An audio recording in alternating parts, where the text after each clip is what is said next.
Good morning. ৰাতিপুৱা 5টা বাজিছে। এয়া চাওক,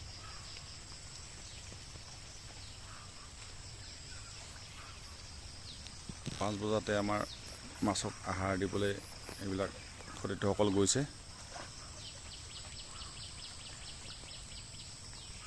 এয়া কুটি মাৰি মাৰি এইদৰে আহাৰ বান্ধি দিয়া হৈছে। এইবিলাক দেখিছে, আমি আহাৰ ব্যৱস্থা কৰিছোঁ।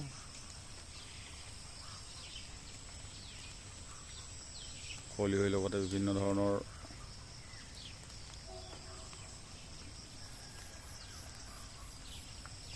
মাছৰ আহাৰ এইদৰে আমি যোগান ধৰোঁ।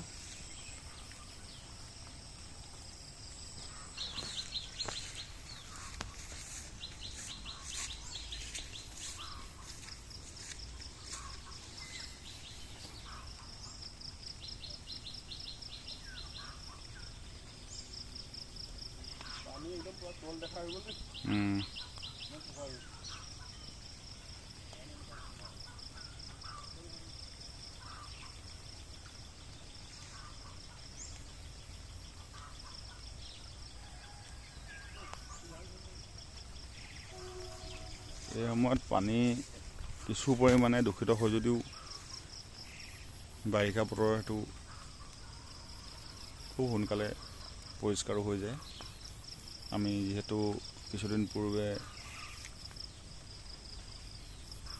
পানী বিশুদ্ধ কৰিবৰ বাবে যিটো চূণ মৰা হয়, আমি চূণ প্ৰয়োগ কৰিছিলোঁ। সেয়েহে পানী সতীৰ্থ এজনে কৈছে যে তললৈকে জিলিকি আছে, বৰ ধুনীয়া হৈছে পানী।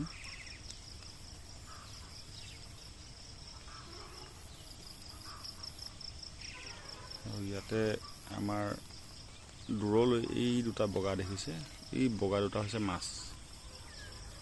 এই মাছ দুটা মৰিছে কাৰণ আমি যিহেতু যোৱা সপ্তাহত ইয়াত জাল মাৰিছিলোঁ, জাল মাৰি মাছ উঠাইছিলোঁ।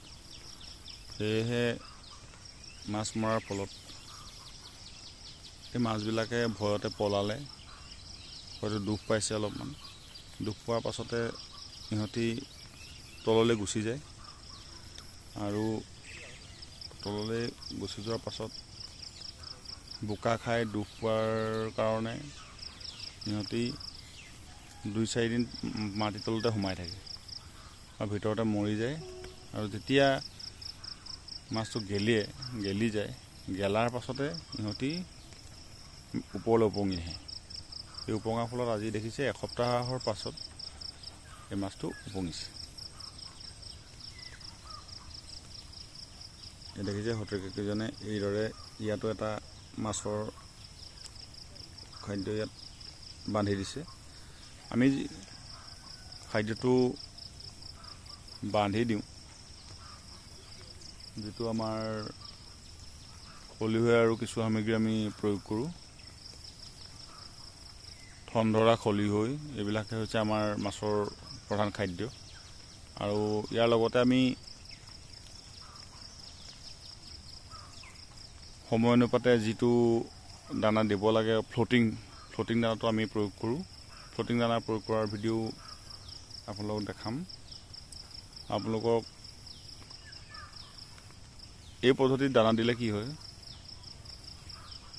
আমাৰ পানীটো দূষিত কম হয় আৰু মাছে দানা খাইছে নে নাই খোৱা তাৰ আমি সঠিক নিৰ্ধাৰণ কৰিব পাৰোঁ।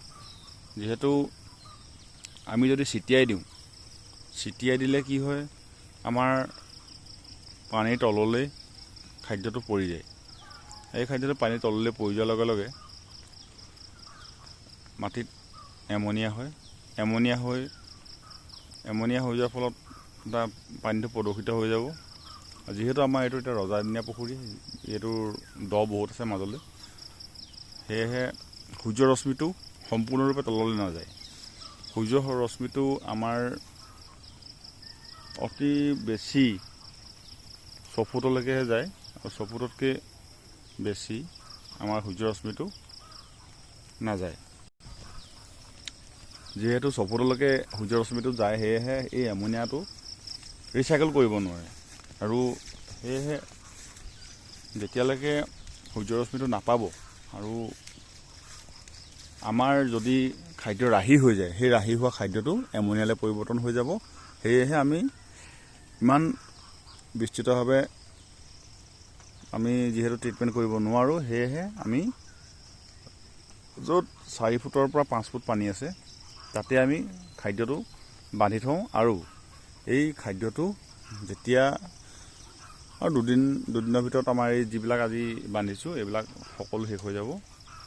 আৰু সেয়েহে আমি বান্ধি দিলে মানে এই সুবিধাবিলাক আমাৰ হয়, আমাৰ খাদ্য নষ্ট হোৱা আৰু পানী প্ৰদূষিত হোৱাৰ ভয়টো নাথাকে। আৰু সেয়ে আমি এই পদ্ধতিটোৱে উত্তম বুলি ভাবোঁ। আৰু ফ্ল'টিং ফিডটো আমি যিহেতু দিওঁৱেই সময়ে সময়ে, সেয়েহে আমি এই খাদ্যবিধ বান্ধি দিয়াটো উপযুক্ত বুলি ভাবোঁ। ইয়ে দেখিছে মাজে মাজে চিতল ওলাই আছে, চিতল এজনী দুজনী হাৰিয়ে থাকে আমাৰ ইয়াতে। প্ৰায় 50জনী ওচৰা-ওচৰি চিতল বৰ্তমান আমাৰ ইয়াত আছে। 3 কেজি 4 কেজি কিছুমান 6 কেজিও হৈছে। আমি